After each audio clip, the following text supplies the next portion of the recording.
저는 30대 여자입니다. 예전에는 늘 이렇게 남들은 겪지 못했던 자신만의 신기한 경험을 사연으로 소개하는 채널에 제 이야기를 보내고 싶었어요.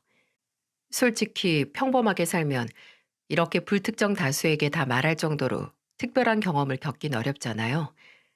제가 그랬거든요. 꽤나 심심한 인생을 살아왔죠. 근데 몇 년 전 누가 들어도 놀랄 만한 경험을 하긴 했어요. 하지만 차마 남들에게 말할 용기가 없었고 또 아직도 그때의 충격이 가시지 않기도 했었거든요.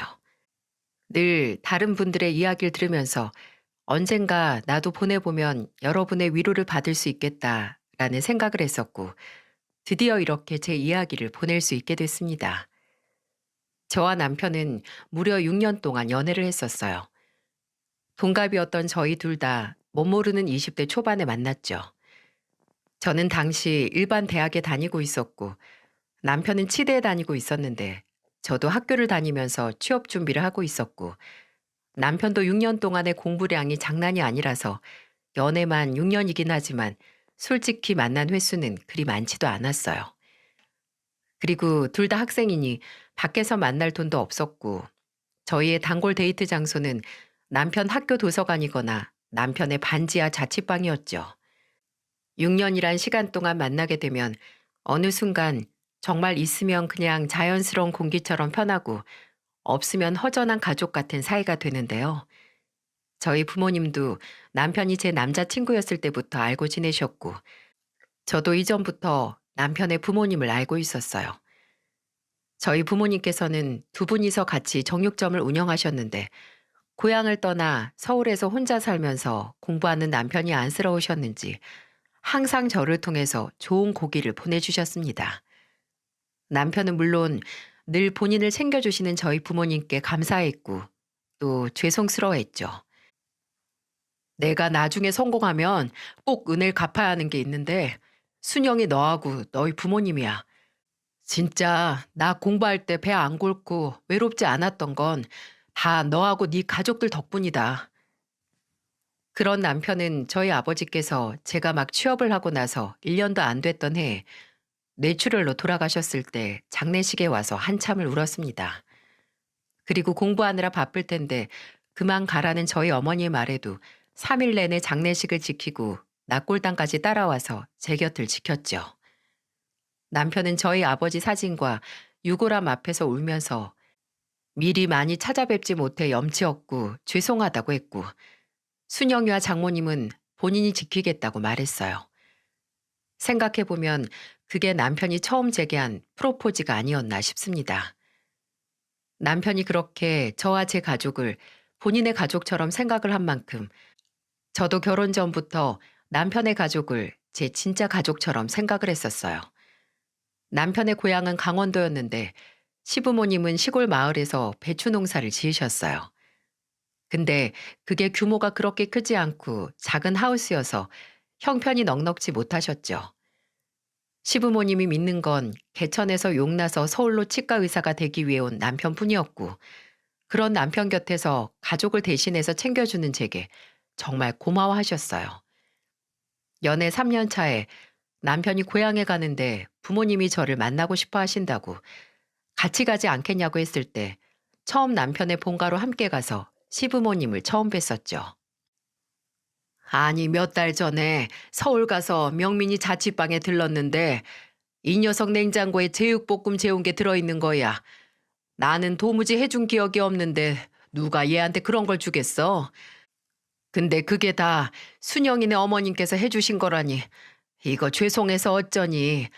따로 인사도 못 드렸는데. 아니에요. 그냥 가게에서 고기 손질하고 남은 거에 양념만 해서 가져다 준 건데요, 뭘. 저희 어머니도 명민이를 거의 아들처럼 생각하셔서 혼자 살면서 대충 한 끼 때울까 걱정하시거든요.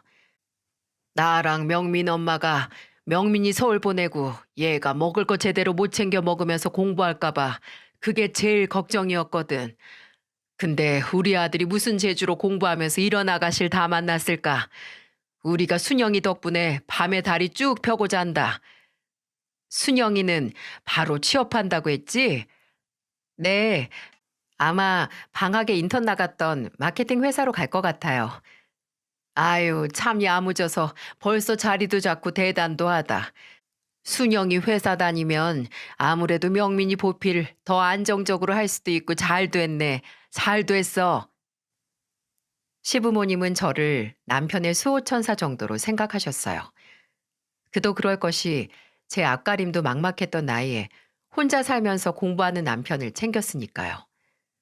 남편 자취방을 제 집 드나들듯 하면서 밥 챙겨주고 또 오래 앉아 있느라 운동을 못하니 영양제 챙겨주고 또 생활비가 없을 때는 제 월급을 반으로 나눠서 남편에게 준 적도 덜어 있었습니다. 물론 남편도 간혹 가다가 아르바이트를 했지만 그것도 못하고 시부모님께서 자취방 월세를 못 보내주시는 날이 있으면 제가 월세를 대신 내준 적도 있답니다.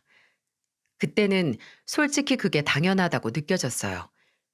내가 사랑하는 사람이고 이 사람이 본인의 꿈을 위해 노력을 할 때 제가 대신 공부를 해줄 수는 없으니까 도울 수 있는 방법이 있다면 뭐든 했던 거죠. 제가 그런 도움을 남편에게 줄 때마다 남편이 시어머니에게 말을 했는지 시어머니께서 제게 연락을 해오셨는데요. 명민이가 성공하면 다 순영이 네 덕분이라고 고맙다는 말을 하셨어요. 명민이한테 뭐 필요한 거 있나 전화하면 다 순영이가 먼저 해줬다고 괜찮다고 하더라. 우리가 순영이 너한테 참 고마운 게 많어. 순영아, 몇 년만 고생해라. 명민이 저 치과 의사 되면 그거 다 네가 덕보는 거니까. 이때까지만 해도 이런 말들이 이상하게 들리지 않았습니다.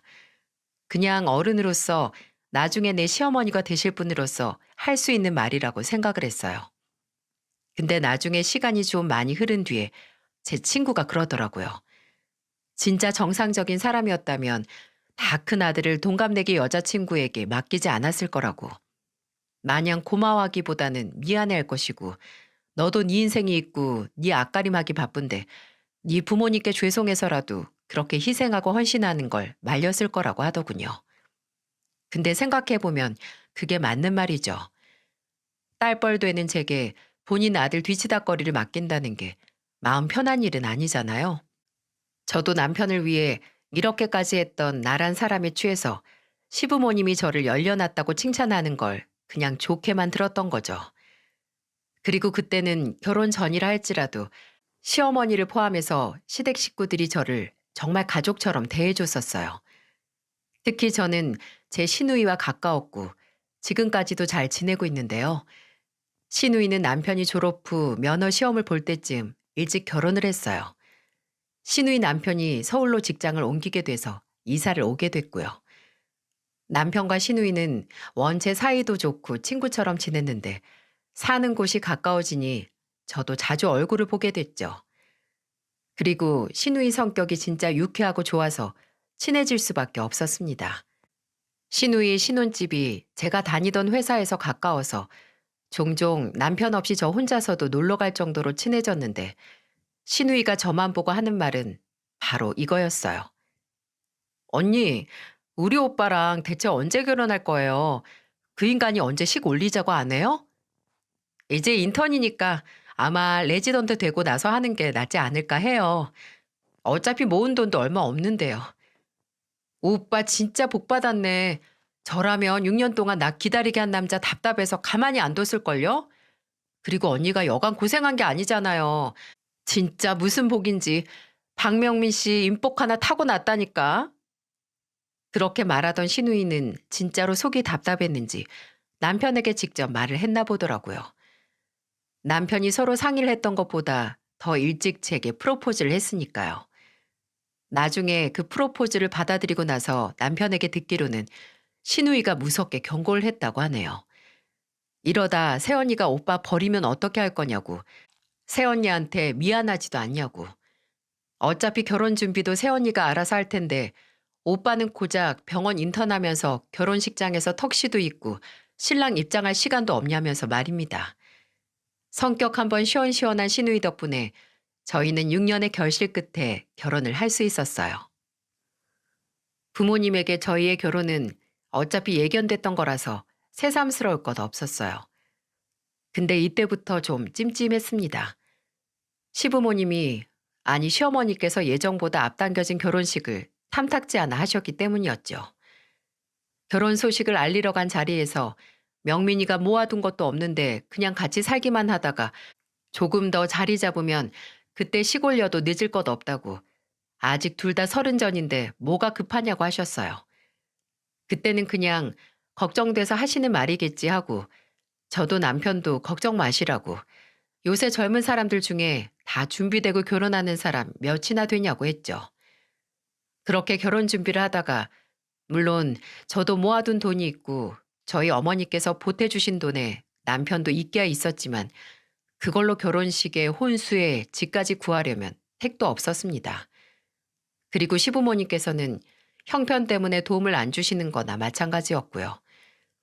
그래서 남편하고 저는 대출을 알아봤는데, 다 따지고 보니 혼인신고를 하고 신혼부부 대출을 받는 게 제일 낫겠더라고요.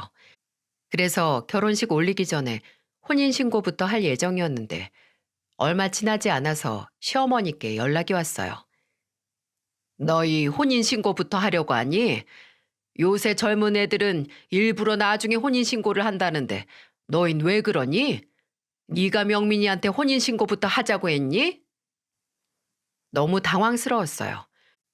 그때 시어머니의 목소리가 되게 격양돼 있었거든요. 아니, 솔직히 6년을 만났는데 좀 더 간을 봐야 해서 혼인신고를 뒤로 미루는 것도 이상하지 않나요? 물론 사람 일이 앞으로 어떻게 될지 모르는 거지만, 예전에는 결혼해서 명민이 덕 보면서 살아라 라고 입이 마르게 말씀하시던 분이 왜 갑자기 혼인신고를 빨리 하는 거냐고 저를 타박하시는지 당황할 수밖에 없었어요. 저는 대출 문제에 대해 말씀해드렸고, 또 기분도 좋지 않아서 돈 나올 때가 있었으면 저희도 이렇게 안 해요, 어머님 이라고 말씀드렸어요. 그 말을 들은 시어머니께서는 조용하셨습니다. 솔직히 할 말 없으셨을 거예요. 그때 정말 시부모님께 지원받은 게 하나 없었으니까요. 다행인지 불행인지 시어머니께서는 갑자기 알아서 하라며 전화를 끊으셨고, 저는 그 통화 후 좀 멍해졌어요. 그리고 그 전에 아무 생각 없었던 시어머니의 말들이 생각이 나는 겁니다. 남편이 국시에 합격했을 때쯤 대학병원 알아보면서 시간이 나면 자주 시댁에 갔었거든요. 그럼 저도 시간 되면 같이 갔었고요. 근데 제가 가면 늘 한결같이 반겨주시던 시어머니께서 어느 순간 "근데 순영이는 안 바쁘니? 어째 우리 아들 얼굴 보는 것만큼 네 얼굴도 보는 것 같다." 라고 하셨던 때가 있었어요. 그때는 옆에 계시던 시아버지께서 "예비 며느리 얼굴 시간 될 때 자주 보는 게 좋지. 멀리 살아서 결혼하고서도 자주 못 볼 텐데." 라고 하셔서 그냥 넘어갔거든요. 당시에는 별 생각 없었는데, 갑자기 그날 혼인신고 문제로 큰 소리를 치시는 시어머니 목소리를 들으니 어쩌면 나를 당연히 며느리로 생각하시던 시어머니 마음에 변화가 생겼을지도 모르겠다는 생각이 드는 거예요. 그리고 결혼 전까지만 해도 남편에게 일어나는 좋은 일이 전부 제 덕분이라고 하시던 시어머니에게 갑자기 남편에게 생기는 모든 안 좋은 일들이 모두 제 탓이 되어버렸네요. 결혼 초기에 제가 거짓말 안 보태고 이틀에 한 번꼴로 시어머니께 어떤 전화를 받았냐면요. "명민이 목소리가 좀 이상하던데 너희 혹시 싸웠니? 명민이 몸 아픈 거 아니야? 목이 아주 잠겼던데 넌 결혼 전에 그렇게 잘하더니 네 남편 몸 관리도 이제 신경 하나 안 쓰는 거야? 너 혹시 집에 잘 안 들어가니? 명민이 어제 저녁 혼자 먹었다며? 결혼한 지 얼마나 됐다고 벌써 밖으로 돌아? 너 이러려고 결혼했어?" 남편과 통화를 하시고 조금만 거슬린다 싶으면 바로 제게 전화를 해서 저러시는 거예요. 일주일에 3번에서 4번, 딱 한 달만 겪어보면 몸에서 사리가 다 나옵니다. 저도 노는 사람이 아니고 회사 다니고 사회생활 하는 사람인데, 이런 연락이 잊을만 하면 온다고 생각해보세요. 처음에는 안 싸웠다, 그냥 병원에서 피곤해서 그러나 보다, 어제 당직이었다, 그래서 그런가 보다, 어제 저희 오빠가 병원 입원했다고 해서 거기 갔다가 어머니 댁에서 밥 먹고 왔다 하면서 다 그냥 유하게 대답을 했어요. 근데 점점 도가 지나쳐서 이제는 시어머니 입에서 아무래도 명민이가 결혼 생활이 행복하지 않은 것 같아. 내 아들이 이렇게 전화를 받는 애가 아닌데. 라는 말까지 나오니까 와 돌겠더라고요. 그래서 아예 원인을 없애야겠어서 남편에게 시어머니 전화를 받지 말라고 했습니다. 남편하고 전화를 하고 제게 뭐 이상은 없는지 꼭 확인을 하시는 거라서 말이죠. 물론 남편이 제 말을 듣고 시어머니 전화를 받지 않자 제게 득달같이 전화를 해서 명민이가 전화를 안 받네. 무슨 일 있는 건 아니겠지? 너는 명민이랑 언제 마지막으로 통화했니? 라고 하셨고요. 남편이 병원에서 일하긴 하지만 무슨 환자로 있는 것도 아닌데 저는 그런 시어머니에게 말했어요. 아, 사실 남편이 업무 중에 어머님 전화를 자주 받아서 같이 일하는 동료들한테 한 소리 들었나 봐요. 한 번은 회진 따라다니다가 어머님한테 전화가 와서 레지던트 선생님한테 주의도 들었다고 했고요. 어머, 그랬니? 많이 혼났대? 휴대폰보다 차트나 병원 호출기를 더 많이 봐야 하는 사람인데 아무래도 눈치 보였겠죠. 그래서 저도 남편 업무 시간에는 웬만해선 연락 안 하고요. 그러니까 어머님도 너무 자주 전화하지 마세요. 문자 보내셔도 금방 답장 올 거라 기대도 하지 마시고요. 시어머니가 남편이 회진 도는 중에 전화를 하신 건 사실이에요. 근데 꾸중을 듣거나 동료 의사들에게 한 소리 들었다는 건 제 과장이었습니다. 그저 시어머니가 제발 아들이나 며느리인 저를 가만히 뒀으면 해서 살짝 거짓말을 한 거였어요. 다행히 시어머니는 그 후로 남편에게 집착에 가까운 연락은 하지 않으셨습니다. 의사 된 아들이 행여 병원에서 밉보여서 출세길에 이상이라도 갈까 무서우셨겠죠. 근데 한동안 연락은 안 하시다가 이제는 아예 찾아오시더라고요. 하루는 일하는데 또 시어머니께 연락이 와서 받았더니 시누이 보러 서울 왔다가 시간이 남아서 너희 집에도 들렀는데 현관 비밀번호 좀 알려달라고 하시는 겁니다. 일단 밖에서 기다리시라고 할 수 없어서 도어락 번호를 알려드렸는데 불안한 거예요. 저도 남편도 없는 집에 시어머니 혼자 계시니까요. 아니나 다를까 제가 퇴근하기 전까지 집안을 아주 누비고 다니셨는지 제가 도착하자마자 순영이가 의외로 게으르구나 하시면서 창틀의 먼지부터 시작해서 렌지가 끈적거리고 바닥에 머리카락은 왜 이렇게 많냐고 집에서 머리를 묶던가 차라리 자르라는 소리까지 하시더군요. 그 후로도 연락 안 하시고 들이닥치는 날이 늘었습니다. 제가 정말 듣기 싫었던 건 시어머니가 저희가 결혼한 후에 제게 너 변했다 라고 말하던 거였어요. 결혼하고 나니 잡은 물고기라고 이제 정성 들이지 않는 거냐며 제게 예전에 하던 그 헌신은 다 어디 갔냐고 하셨죠. 아니, 그 헌신 받던 당사자인 남편도 제게 변했다는 소리를 안 하는데 왜 시어머니께서 저러시는 걸까요? 남편이 서포트 필요할 때는 그거 대신 해주는 저를 그리 예뻐하시더니 이제 그 서포트가 필요 없으니 알아서 떨어져 나가라고 괴롭히는 거잖아요. 남편은 그런 시어머니의 태도를 치과 의사 아들 둔 부모로서 욕심이 과해져서 좀 오만해지신 것 같다. 우리 엄마도 별 수 없다고 하면서 늘 제게 미안해했습니다. 그래서 중간에서 시어머니가 직접 제게 뭐라고 하시려고 하면 막으려고 노력도 하고 제게 웬만해서는 시어머니 연락도 받지 말라고 하더군요. 본인이 알아서 한다고. 근데 아무리 그래도 직접 찾아와서 저를 갈구는 시어머니는 어떻게 해야 했을까요? 저는 아들 집이라는 명목으로 매번 연락 하나 없이 쳐들어오는 시어머니를 막기 위해 지원군을 불렀습니다. 바로 저희 친정어머니하고 시누이였어요. 시누이는 워낙 말도 직설적으로 해서 시어머니가 좀 애먹으시거든요. 같이 있으면 우리 엄마 또 시작이네 하면서 딸인 시누이가 오히려 시어머니에게 잔소리를 했었고요. 그래서 시누이가 있는 날에는 한결 편했어요. 시어머니가 제게 뭐라 한 소리 하시려고 시동을 걸면 시누이가 아우 엄마 그만 좀 해. 엄마 아들한테나 시켜. 라고 하면서 시동을 꺼줬으니까요. 그리고 저희 어머니는 제가 매번 시댁이 멀면 뭐하냐고 한 달에 가까이 사는 엄마보다도 시어머니 얼굴을 더 많이 본다고 우는 소리를 하자 그럼 시어머니가 오시는 날 엄마를 부르라고 하시더라고요. 아무리 그래도 사부인이 있으면 좀 불편해서 일찍 가지 않겠냐고요. 그래서 저는 진짜 시어머니가 또다시 쳐들어오신 날 어머님 오셨으니까 저희 어머니도 초대해야겠어요. 라고 하면서 저희 어머니를 불렀습니다. 그렇게 몇 번 저희 집에서 저희 어머니를 마주치시고 좀 덜 오시더라고요. 이렇게 시어머니는 저희를 약간 통제하고 싶어 하셨어요. 아니, 정확히는 치과 의사인 남편을 통제하고 싶어 하셨고, 저는 그 통제를 방해하는 방해물 취급을 하셨죠. 남편이 레지던트 과정을 마치고 병원을 옮길 때 가려고 하는 병원 목록을 작성하고 고민을 했는데, 저는 그냥 부부로서 조건 다 따지면 이 병원이 가장 나은 것 같다. 당신 전임 교수도 추천하지 않았냐 했거든요. 남편도 어차피 제가 말한 병원을 제일 1순위로 생각을 하고 있었는지 제 말에 동의를 하더군요. 근데 그 얘기를 어떻게 받아들인 건지 시어머니께서 제게 전화를 해서 그러시는 겁니다.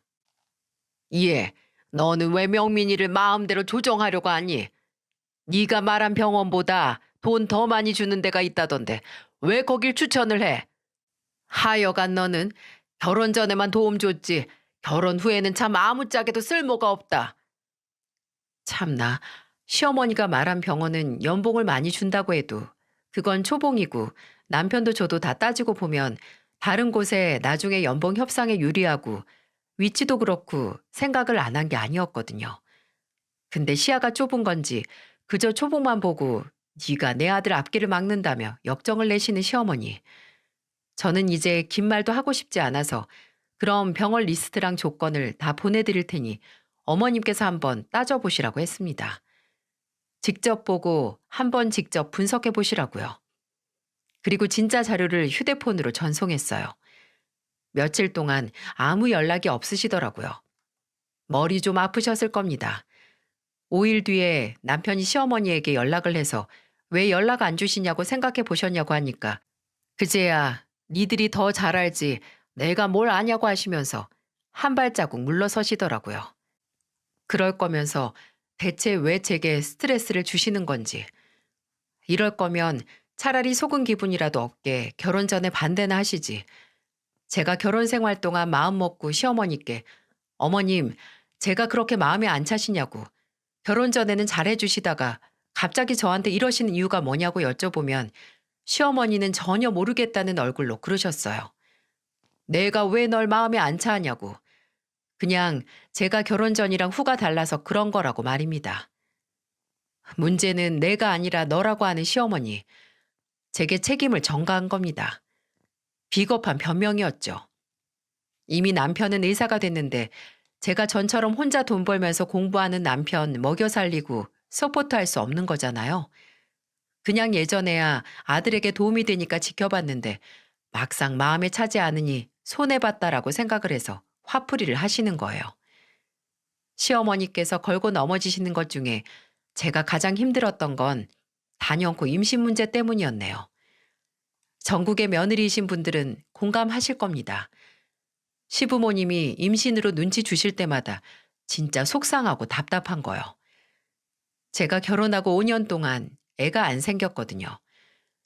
물론 저도 남편도 주기적으로 검사를 받아서 몸에 이상은 없다는 건 알고 있었고 임신을 딱히 미룬 것도 아닌데 소식이 없더군요. 그래도 급하지 않으니 천천히 기다려보자. 고진감래라고 이렇게 있다가 생기는 아이일수록 우리한테 더 특별한 의미가 될 거라고 하면서 서로를 그렇게 다독였어요. 근데 결혼하고 2년 차가 지나면서부터 시어머니가 임신 문제로 저를 쪼기 시작하셨거든요. 이미 첫째 조카가 3살인 시누이와 저를 비교하시면서 혼인신고는 식 올리기 전에 하더니 왜 애는 그렇게 늦게 가는 거냐고 별별 소리를 다 하셨어요. 근데 웃긴 건 막상 제가 정말 임신을 했다는 소식을 들으셨을 때는 반응이 미적지근했다는 거예요. 그냥 뭐 축하한다, 장하다 이런 말은 아예 기대도 안 했는데 대뜸 너 나이가 35인데 너무 노산 아니냐 이런 소리만 하셨네요. 저는 그 전에 건강검진에서 나이는 35이라도 신체 나이는 그것보다 젊게 나왔고 산부인과에서도 문제 없다고 했다고 걱정 마시라고 했어요. 그랬더니 뭐라고 하시는 줄 아세요? 그래, 건강해서 좋겠다. 라고 하셨어요. 그 후에도 남편이 전화를 드려서 제 몸 상태나 임신에 대한 이야기를 하면 왠지 듣기 싫어하시고 다른 얘기를 꺼내시는 것 같더라고요. 그 당시 시누이가 저보다 2달 일찍 임신을 해서 둘째를 가졌는데 처음에는 이미 시누이의 임신 소식을 듣고 무덤덤해지셨나 했지만 아예 듣고 싶지 않아 하시는 것 같으니 기분이 좀 이상했어요. 근데 진짜 이상했던 건 임신 5개월 정도 됐을 때 저희 집으로 배달된 상자였습니다. 시댁에서 온 거였는데 택배 상자에 든 건 다름 아닌 한약이었어요. 처음에는 귀한 아들 먹이라고 보내셨나 보다 했는데 택배 잘 도착했냐고 전화를 하신 시어머니는 그 보약을 저를 위해 지은 거라고 하셨어요. 명민이한테 들어보니까 너 요새 입맛도 없고 살도 빠졌다며? 임산부가 살이 붙어야지 빠지면 쓰니? 그거 입맛 돋우고 그 자궁에도 좋고 피를 맑게 해준다고 하니까 매일 한 개씩 공복에 먹어라. 네 시아버지 친구가 효과 좋다고 한 집 가서 지은 거니까 싹 먹어. 아우, 이런 거 안 보내셔도 되는데 감사합니다, 어머님. 정말 잘 먹을게요. 아니다. 내가 경황이 없어서 일찍 못 보내주고 이제서야 보내주네. 늦기야 늦었지만 늦은 만큼 귀한 손주 가진 거니 음식 잘 챙겨 먹고 그 한약도 잘 챙겨 먹어서 건강한 아이 낳으렴. 꿈인가 했습니다. 살다 살다 시어머니께 이렇게 챙김을 받을 줄이야. 물론 여러분은 시어머니의 이런 행동이 수상하다고 생각하시겠죠? 근데 지극히 상식적으로 평범하게 생각을 하면 시어머니가 임신한 며느리에게 다른 꿍꿍이가 있다는 게 더 이상하잖아요. 차마 혹시? 라는 생각은 못하고 그저 감사히 잘 먹고 진짜 건강한 아이를 출산해야지 이런 생각을 했어요. 그래도 임신했을 때는 특히나 한약을 가려 먹어야 하잖아요. 그래서 남편이 시어머니께 전화를 해서 이거 임신했는데 먹어도 되냐고 따로 처방을 받고 지어야 하는 거 아니냐고 했어요. 그랬더니 시어머니께서는 괜찮다고 체질 상관없이 그냥 임산부들 몸보신하는데 먹는 거라고 하셨습니다. 걱정하던 건 해결이 되긴 했지만 사실 제가 원래 한약을 정말 못 먹고 그 약재 특유의 냄새를 기겁하거든요. 수험생일 때 부모님이 지어준 한약도 안 먹고 가방 안에서 섞이다가 결국 터트려서 사단을 낸 게 바로 접니다. 그래도 이게 평생 몇 번 오는 기회도 아니고 그 시어머니가 보내주셨다니 먹으려고 시도는 했어요. 하지만 딱 한 번 입에 머금었다가 바로 뱉은 후로 냄새도 못 맡겠는 거예요. 시어머니가 주기적으로 연락을 하셔서 약은 잘 먹냐, 몸은 괜찮냐 물으시면 잘 먹고 있다고 대답은 하긴 했지만 처음 한 봉지를 한 입 먹고 버린 뒤에 나머지 봉지들은 까보지도 않았어요. 남편도 냄새 맡고 이건 진짜 먹을 게 못 된다고 한 걸 임산부가 잘 먹기는 힘들었죠. 근데 그때는 차마 맡을 수도 없었던 그 고약한 냄새가 저와 제 아이의 목숨을 살릴 거라는 걸 누가 알았겠어요? 한약을 받고 몇 주 시간이 지나고 시누이가 저희 집에 놀러 온 날이 있었어요. 사는 곳도 가까워서 자주 놀러 왔었는데 시누이가 입덧이 심해진 이후로 못 오다가 오랜만에 온 거였거든요. 이제는 입맛이 팍팍 돌아서 하루에 4~5개 먹는다는 시누이에게 토스트 구워주고 고기 구워주고 과일 깎아주고 했는데 그러다가 식탁 옆에 있는 한약이 든 박스를 보고 시누이가 말했어요. 이건 뭐예요? 한약이네? 오, 오빠가 언니 먹으라고 지어왔나 봐요? 아주 지극정성이셔. 아, 그거 남편이 아니고 어머님이 보내주셨어요.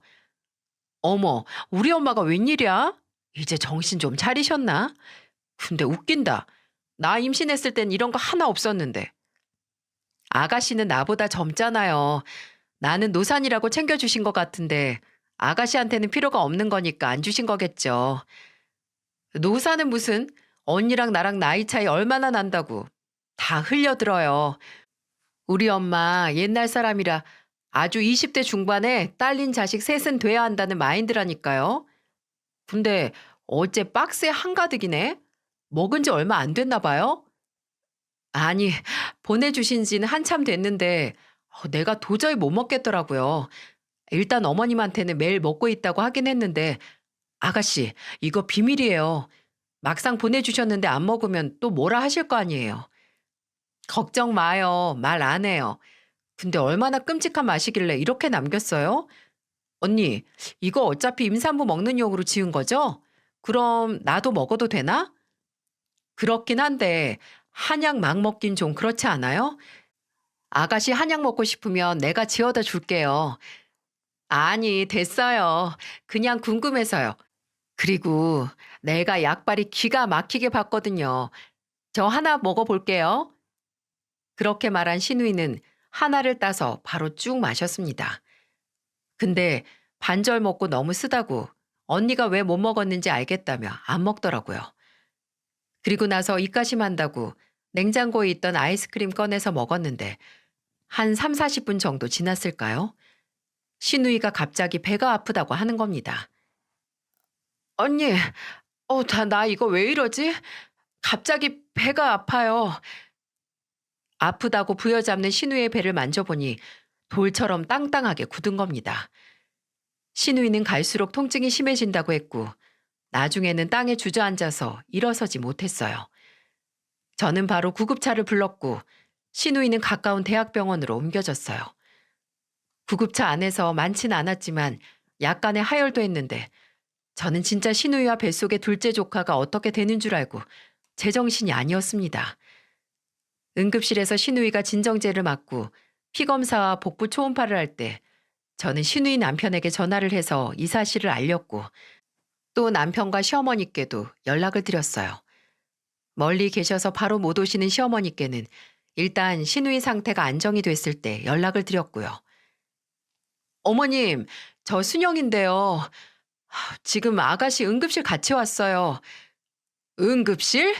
너 어디 아프니? 어디 잘못됐어?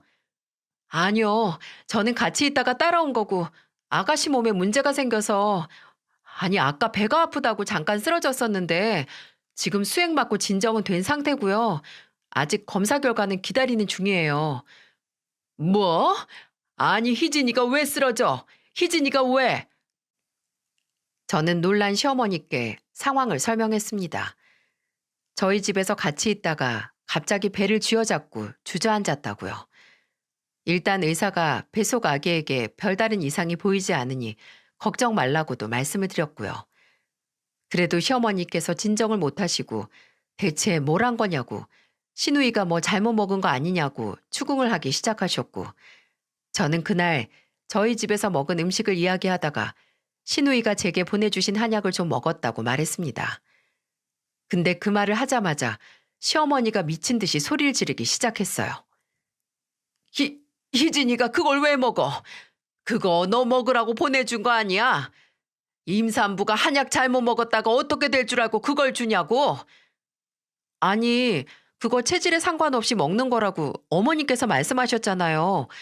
그리고 아가씨 얼마 먹지도 않았어요. 밥만 먹고 바로.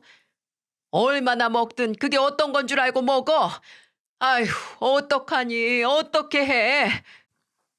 그때 제 등골이 싸했습니다.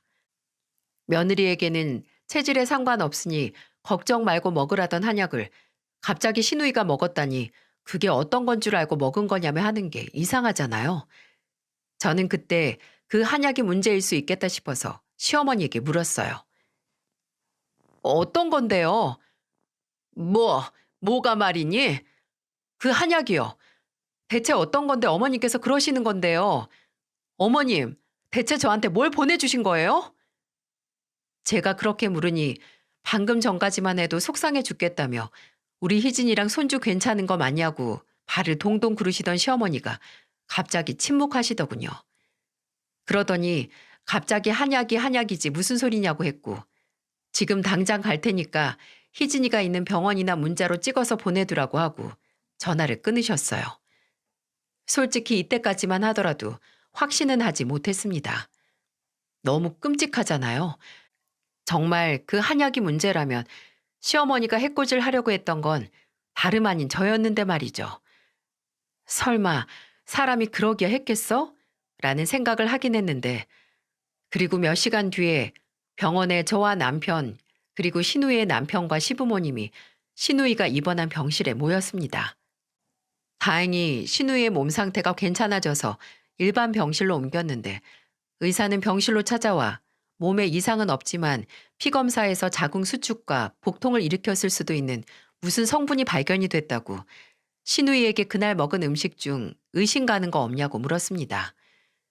신우이가 그 전날 저녁부터 쓰러지기 직전까지 먹었던 음식을 나열할 동안 저는 신우이 곁에 있는 시어머니를 보고 있었어요. 제게서 분명 한약 이야기를 들은 사람이 신우이가 미처 한약 생각은 안 났는지 음식 이야기만 하고 있을 때 가만히 있더라고요. 저는 만약 내가 생각하는 게 아니더라도 여기서 확인을 해야겠다 싶었고 신우이가 먹은 음식을 다 말했을 때 입을 열었어요. 아가씨, 한약도 먹었잖아요. 우리 집에 있던 거. 아, 맞다. 임산부한테 좋다는 한약도 먹었어요. 아, 당신 먹으라고 엄마가 보내주신 거? 어, 근데 난 못 먹었잖아. 그게 처방도 필요 없고 그냥 체질에 상관없이 먹을 수 있는 한약이라고 했죠, 어머님? 안 먹었다고? 너 분명 나한테는 먹었다고 했었잖아. 아, 죄송해요. 도저히 써서 못 먹겠더라고요. 원래 한약 잘 못 먹고 내원하시는 임산부들이 간혹 있어요. 근데 임산부용으로 지었으면 검사 결과가 이렇게 나올 수가 없는데 혹시 무슨 약재 썼는지 대표적으로 생각나는 거 있으신가요? 제 말을 들은 의사가 시어머니를 향해 물으니 시어머니는 대답을 하지 않고 눈을 피하는 게 아니겠어요? 그러더니 기억이 안 난다며 오히려 큰 소리를 치는 겁니다. 아유, 내가 그걸 어떻게 다 기억을 해요. 내가 직접 지은 것도 아니고. 그리고 분명 그 선생이 체질 상관없다고 임산부면 다 먹어도 된다고 했어요. 그러니까 내가 며느리 준 한약 때문에 이럴 일은 없어. 알아들어요? 근데 어머님, 아까 저한테는 아가씨가 그게 어떤 건 줄 알고 먹은 거냐고 하셨잖아요. 뭐 아가씨가 먹으면 안 되는 성분이 들어서 그렇게 말씀하신 거 아니에요? 내가 먹으면 안 되는 거요? 엄마, 그게 무슨 소리야? 내가 뭘 먹으면 안 되는데? 빨리 말해요. 아, 나 정말 죽을 뻔했어. 내 애도 잘못될 뻔했고. 맞아요, 장모님. 이거 확실히 이야기해 주셔야 해요. 내가 언제 그런 소리를 했다고 그래. 아, 순영이 제가 생사람 잡네. 나는 그냥 임신도 안 해가 남이 먹는 한약 덥석 먹었다는 말에 속이 상해서. 근데 엄마가 그거 이 사람 줄 때는 임산부면 다 먹어도 된다고 했었잖아요. 아, 뭔데 그래요? 뭐 우리가 알면 안 되는 거라도 들어있는 거예요? 병실안 분위기가 순식간에 가라앉았고 식구들이 시어머니를 추궁을 하게 됐습니다. 의사 선생님은 그럼 나중에 약재를 알게 되면 따로 말씀해 달라고 하시면서 나가셨지만 아직 추궁은 끝난 게 아니었어요. 남편과 시누이는 대체 뭐냐고, 왜 말을 못하냐고 연신 시어머니를 쪼아댔고 시어머니는 모른다고 그냥 한의사한테 부탁만 한 거라고만 했습니다. 그러다가 남편이 시아버지께 말했어요. 아버지, 그 약방 아버지 친구분이 아시는 데라고 했죠? 친구분한테 전화해서 약방 번호 좀 알려달라 하세요. 직접 물어보게요. 아이 참 얘가 왜 이래? 뭘 그렇게까지 한다고 하니? 엄마가 아니라고 하면 좀 아닌 줄 알고 있지. 남편이 시아버지에게 바로 약방 연락처를 알려달라고 하자 시어머니가 펄쩍 뛰시는 게 아니겠어요? 그리고 시아버지께서 주머니에서 휴대폰을 꺼내자 그걸 빼앗아 들기까지 했습니다. 이미 행동으로 그 한약에 뭔가 문제가 있다는 걸 증명한 거나 마찬가지였죠. 병실 안에 있는 가족들이 모두 한마음으로 시어머니를 추궁했습니다. 당장 말하라고. 대체 뭘 한 거냐고 몰아붙였죠. 그러니 나중에는 시어머니가 아예 시누이가 누워있던 침대에 풀썩 주저앉아서 우시려고까지 하시는 거예요. 그런 시어머니를 보면서 남편은 한숨을 쉬면서 다시 한번 말했어요. 엄마, 어차피 약방에 전화하면 바로 아는 거니까 괜히 나중에 일 더 크게 만들지 말고 그냥 여기서 말해요. 얼른. 네? 사람 미치게 하지 말고 말 좀 해달라고요, 좀. 그만 좀 해, 그만. 그래, 내가 순영이 제 뱃속에 애 떼려고 약 지어다 보냈다. 됐니? 뭐라고요? 엄마, 지금 무슨 소리예요? 당신 제정신이야? 아니, 애를 떼다니, 그게 무슨 소리야? 그렇게 몇 년 동안 안 생기던 게 왜 이제야 생긴 건지, 하필 왜 지금에서 생긴 건지 시간을 되돌릴 수도 없고, 그렇다고 낳고 나서 너네 헤어지라고 할 수 없어서 내가 애 없애려고 했다. 없애려고. 참, 악마가 해도 무시무시할 말을 당당하게 잘 하시더라고요. 제 배를 가리키며 애를 떼려고 했다는 말을 하는 시어머니를 보고 온몸에 소름이 끼쳤습니다. 시어머니는 위염에 좋은 약재가 있는데 그게 옛날부터 임산부가 먹으면 치명적이라고 큰일 난다고 하던 게 있었대요. 그래서 그걸 제게는 임산부에게 좋다고 속여서 보내고 제가 그걸 먹고 애가 떨어지길 기다렸다는 겁니다. 이 끔찍한 계획의 이유를 차마 안 물어볼 수가 없었는데 남편이 제정신이냐고 왜 이런 짓을 했냐고 묻자 시어머니는 이렇게 말했습니다. 너 막 임신했을 때 미숙이가 연락이 왔었어. 당신 친구, 그 식당 한다는 여자. 예전에야 식당 했지. 늦게 재혼해서 남편하고 땅 투자하다가 돈을 얼마나 많이 벌었는데 그 여자 앞으로 된 건물만 2개야, 2개. 근데 얼마 전에 지 딸 3년 살다가 못 참고 이혼했다고 하는 거야. 그리고 하는 소리가 명민이 너무 일찍 결혼했다고. 아직까지도 총각이면 지 딸이랑 결혼시켜서 벌써 서울 목 좋은데 치과 개원해 줬을 거라고 하는 거야. 그 후로도 너 아직도 잘 사냐고, 뭐 헤어질 김이 안 보이냐고 하는데 내가 내 돈으로 내 아들 병원 차려줄 능력은 없어도 다른 방법으로 병원 차려줄 수 있는데 뭘 못하겠어. 그래서 그랬다고요? 그게 이 사람 뱃속에 내 자식 없애가면서까지 할 수 있는 일이었다고요? 엄마 진짜 미쳤어요? 이거 살인이야, 살인. 엄마 손으로 엄마 손주 죽이려고 했던 거라고요.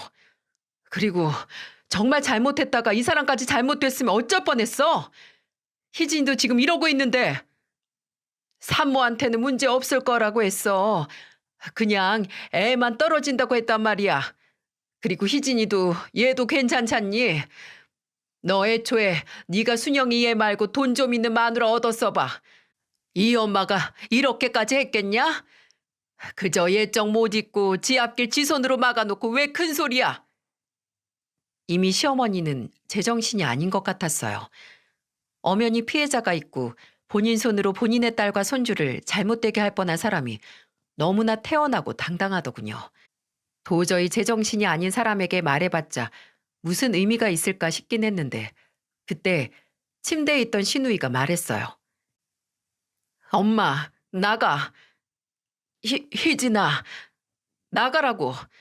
나 2번 다시 엄마 보고 싶지 않아. 나도 애도 괜찮다고?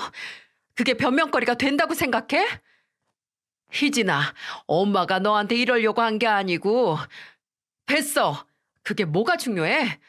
그 한약을 먹은 게 나나 세연이나 어쨌든 엄마는 임산부 뱃속에 있는 애 유산시키려 한 거잖아. 그런 계획까지 한 엄마, 난 도저히 끔찍해서 볼 수가 없어. 그러니까 나가. 그리고 나 볼 생각도 하지 마. 그리고 엄마가 죽일 뻔한 내 애도 볼 생각하지 말고. 시어머니의 끔찍한 계획의 희생양이 될 뻔한 신우이는 크게 분노를 했습니다.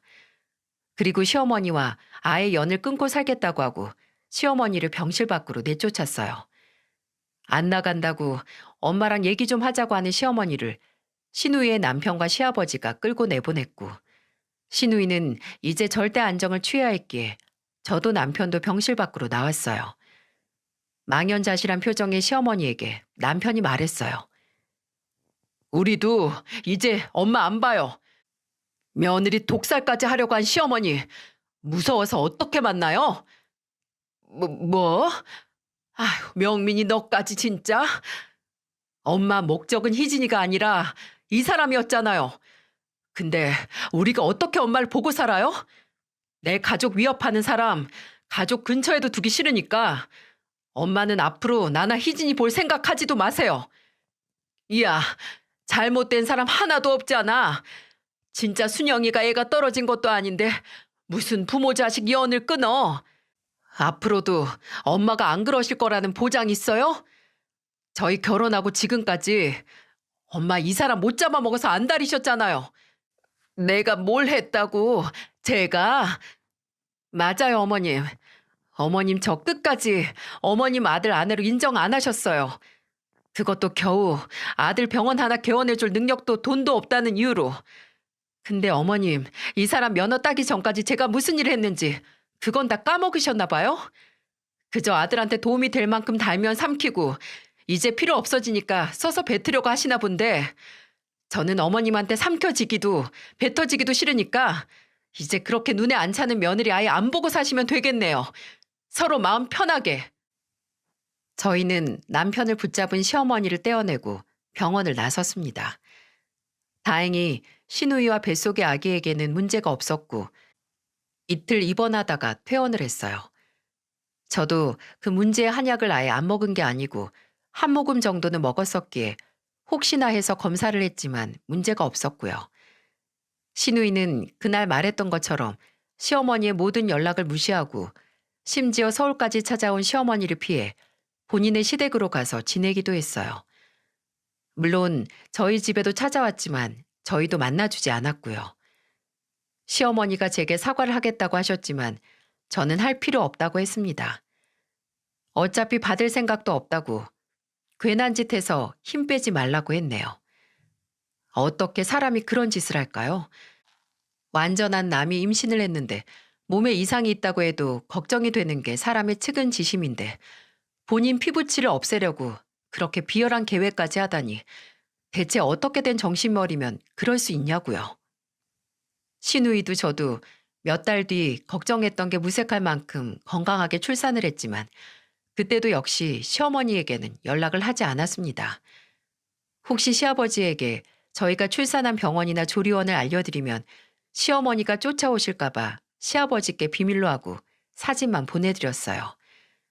놀랍게도 그 후로 2년 동안 시어머니를 안 보고 살고 있습니다. 솔직히 시어머니라고 부르고 싶지도 않네요. 처음에는 이 일은 저희 어머니께서 속상해 하실까봐 말씀을 안 드렸는데 저희 오빠가 새언니에게 말하고 새언니가 어머니에게 알리는 바람에 아들이 태어난 후에 다 들통나고 말았어요. 어머니는 당장 고소를 할 거라고 이건 살인미수나 다름없다고 길길이 날뛰셨고 그 마음은 100번 이해를 했지만 저는 어머니를 말렸습니다. 이미 본인의 한참 잘못된 행동으로 자식 둘을 잃은 거나 마찬가지라고 고소당해서 수감되는 것보다 어쩌면 더한 벌을 받은 거나 다름없으니 그냥 넘어가자고 했어요. 그리고 그 벌을 받은 시어머니는 지금까지도 어떻게 해서든 용서를 받기 위해 홀로 외로운 춤을 추고 계십니다. 잊을만 하면 연락하고 찾아오시기도 하지만 저도 그리고 신우이도 모른 척하고 있어요. 지난번에는 남편에게 혹시 신경이 쓰이면 당신은 어머님 뵙고 오라고 하긴 했는데 남편은 본인 어머니가 지으려던 애가 당신 아이일 뿐 아니라 내 아이이기도 했다고 이건 아무리 시간이 지나도 용서할 수 없는 일이라고 단호하게 말하더군요. 저는 제 몸이라서 더 많이 화가 나고 예민했던 거지만 남편도 본인의 가족을 위협했다는 사실에 단단히 마음을 먹은 것 같았어요. 그럴 수밖에 없겠죠. 아무리 가족이라도 결코 용서할 수 없는 일이 있기 마련이니까요. 앙금은 언젠가 눈 녹듯이 녹을 수 있다고 하지만 저는 아마 시어머니에 대한 원망과 두려움이 결코 사라지지 않을 것 같아요. 왜냐하면 그런 일이 있었다는 게 거짓말처럼 하루가 다르게 크는 제 아들을 볼 때마다 하마터면 이렇게 예쁜 내 아들을 잃었을 수도 있었다는 생각이 들면서 오히려 그 원망이 더 커지고 있었거든요. 그리고 그 이야기를 신우에게 했더니 제 말에 10분 공감을 하더군요. 제 친구들에게도 차마 말하지 못한 이야기를 이렇게 후련히 하니까 제 속이 좀 편해지는 것 같습니다. 제 사연을 많은 분들에게 쏟아낸 만큼 제 속이 한결 가벼워져서 그 끔찍한 사건이 그저 과거이고 지나간 일이 돼서 저희 가족에게 없었던 일이 됐으면 좋겠습니다. 이야기를 들어주셔서 정말 감사합니다. 꽃피는 봄, 소중한 가족들과 좋은 추억 많이 만드시길 바랍니다.